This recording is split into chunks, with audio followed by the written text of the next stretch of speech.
नमस्कार, कोर्सेन ल्याङ्ग्वेज सिकाइको पाठ 4 मा आज पनि उपस्थित भएको छु।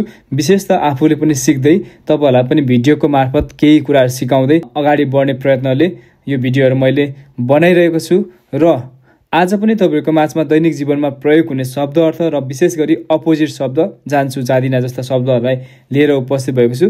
कृपया भिडियोले तपाईलाई मद्दत पुगिरहेछ भने युट्युब च्यानललाई सब्स्क्राइब गरिदिनु होला भन्दै आज पनि सुरु गरौँ दैनिक जीवनमा प्रयोग हुने शब्द अर्थबाट। त्यसैगरी भान भनेको बाहिर, भान भनेको बाहिर, उनुत्रा अथवा नुत्रा भनेको भित्र, गोरे भनेको माथि, गोरे भनेको माथि, दोले भनेको तल, दोले भनेको के रहेछ तल, ब्लिजु भनेको नजिक, अघि हामीले माथि कोलिके ब्लिजु कतिको नजिक, स्पा कतिको नजिक भनेर पढाएको थियौं। त्यही ब्लिजु चाहिँ के हो नजिक, दलेको भनेको टाढा, कतिको टाढा चाहिँ अफिस, कोलिको ये दलेको अफिस, अफिस कोलिको ये दलेको, दलेको भनेको टाढा, येफ्तिनो भनेको सस्तो, येफ्तिनो भनेको सस्तो, सामानहरु यो सस्तो रहेछ भन्दाखेरि के भने येफ्तिनो सस्तो,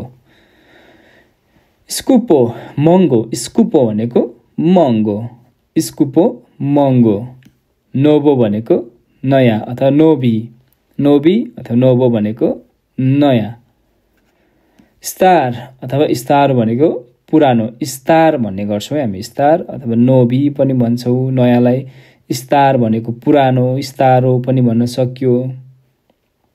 तेस्को गरुङ्गो, तेस्को भनेको गरुङ्गो, मेसिनहरु के हुन्छ तेस्को हुन्छ, कतिपय काम गर्ने ठाउँमा तेस्को हुन्छ, भाडाहरु है के भने त्यसलाई तेस्को भन्ने रहेछ। ओबो पुनो तेस्को, यो चाहिँ धेरै गरुङ्गो छ, पुनो भनेको धेरै, पुनो। लगानो भनेको हलुका, लगानो भनेको के रहेछ हलुका, दोब्रो भनेको राम्रो, दोब्रो भनेको राम्रो, लोसे भनेको नराम्रो, यो चाहिँ सामानहरुमा प्रयोग हुन्छ है। दोब्रो यसको नराम्रोलाई के पनि भन्नु हामीले ने दोब्रो ठीक छैन, लोसे पनि नराम्रो नै भयो है। मालो भनेको सानो, मालो सानो, थोरै पनि भन्न मिल्छ हामीले, मालो थोरै अथवा सानो भन्न सक्यो। भेलीको भनेको ठुलो, भेलीको भनेको ठुलो, इची भनेको जानु, यो चाहिँ हामी यो चाहिँ सर्वनाममा विशेष गरी प्रयोग हुन्छ सर्वनाममा। इदेम जान्छु, इची भनेको जानु, इदेम भनेको जान्छु, इची भनेको जानु। दोची आउनु, दोलाजी आउँछु है, दोची आउनु, दोलाजी आउँछु। यो विषयमा म विस्तारै तपाईलाई सिकाउँदै जानेछु, कृपया भिडियो चाहिँ हेर्न नछोड्नुहोस् है तपाईहरुले पनि। दोन्याती ल्याउनु, केही सामानहरु हामीले ल्याउनुलाई के भने दोन्याती, दोन्याती भनेको ल्याउनु, भाडाकुडा दोन्याती हैन, सामानहरु दोन्याती भन्न सक्यो। पुराउनु, ओदेस्ती भनेको पुराउनु, सामानहरु पुराउनुलाई के भने ओदेस्ती, ओदेस्ती पुर्याउनु, सामान पुर्याउनुलाई के भन्ने अथवा केही कुराहरु पुर्याउनुलाई ओदेस्ती, पुर्याउनु ओदेस्ती पुर्याउनु। अब बनाउनु, हामीले सामानहरु बनाउनु, घर बनाउनुलाई पनि के भने रहेछ नाप्राविति, नाप्राविति भनेको बनाउनु, नाप्राविति भनेको बनाउनु, केही कुरा बिग्रेकोलाई के भन्ने नाप्राविति। भत्काउनु, रुसिति, रुसिति सुरुसिति छ तर हामीले के भने उच्चारण रुसिति, रुसिति भनेको भत्काउनु।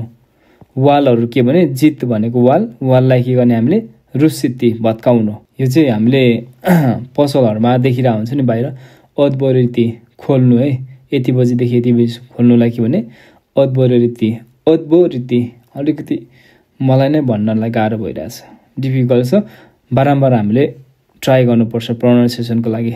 अद्भोरिति भनेको खोल्नु, जातभोरिति भनेको बन्द गर्नु, यति बजेदेखि यति बजेसम्म खुल्ने, यति बजेदेखि यति बजेसम्म बन्द गर्ने भनेर हामीले नोटिस बोर्डमा देखिरहेको हुन्छौँ। जात प्रवृत्ति भनेको बन्द गर्नु। भोलिस्थान बिरामी, बिरामी हुनलाई के भने भोलिस्थान, भोलिस्थान भनेको बिरामी। लात्नो भनेको चिसो, लात्नो, लात्नो भनेको चिसो, चिसो यो चाहिँ मध्यम खालको चिसोलाई लात्नो भने चाहिँ धेरै चिसोलाई के भने जिमा। यो पनि मौसम र पानीहरूलाई फरक फरक हुन्छ।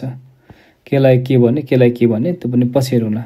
रुचे, रुचे, ब्रुचे अथवा रुचे भने के भने गर्मी। ब्रुजो छिट्टो, छिट्टो, ब्रुजो छिट्टो, ब्रुजो ब्रुजो छिट्टो छिट्टो है। स्पोरो ढिलो अथवा पोलाको बिस्तारै। स्पोरो भनेको के रहेछ? स्पोरो भनेको ढिलो, पोलाको बिस्तारै। पुनो भरिएको, पुनो भनेको भरिएको पनि हुन्छ, धेरै पनि भन्ने हुन्छ। पुनो धेरै, पुनो राति धेरै काम। प्राच्नो खाली, प्राच्नो मलाई भनेको खाली, प्राच्नो केही बट्टाहरू के हुन्छ प्राच्नो। कान्ते प्राच्नो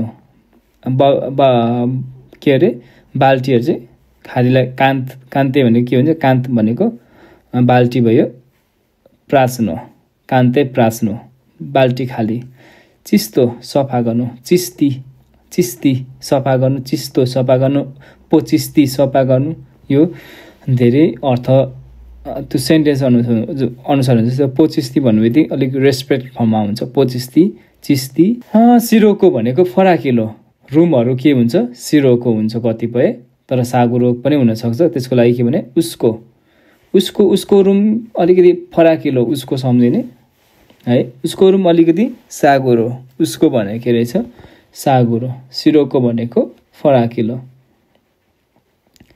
त्यसै गरी मोगुचे भनेको सम्भव हुनु, मोगुचे भनेको सम्भव। मोगु भनेको सक्छु, मोगुचे भनेको के रहेछ? सम्भव। ने मोगुचे भनेको असम्भव। यो चाहिँ असम्भव छ भने के भने ने मोगुचे असम्भव।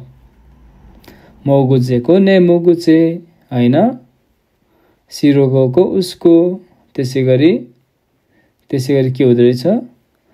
लामोको छोटो, दुगो भनेको लामो, दलेको भनेको टाढा हुन्छ। फेरि ब्लिजु भनेको नजिक, दलेको टाढा अघि पढाएको थियो नि। दुगो भनेको लामो, दुगो लामो के हुन्छ? तारहरू के हुन्छ? जिचा दुगो, तार चाहिँ लामो। क्रातको छोटो, क्रातको छोटो। मेसिनहरू के हुन्छ? क्रातको पनि हुन्छ, छोटो पनि हुन्छ। भन्दै आजलाई यति नै। अर्को भिडियोमा पुनः भेट हुनेछ। कृपया तपाईँहरूको सल्लाह सुझाव पनि कमेन्ट बक्समा राखिदिन सक्नुहुनेछ भन्दै बाई बोक बिदिमोसे।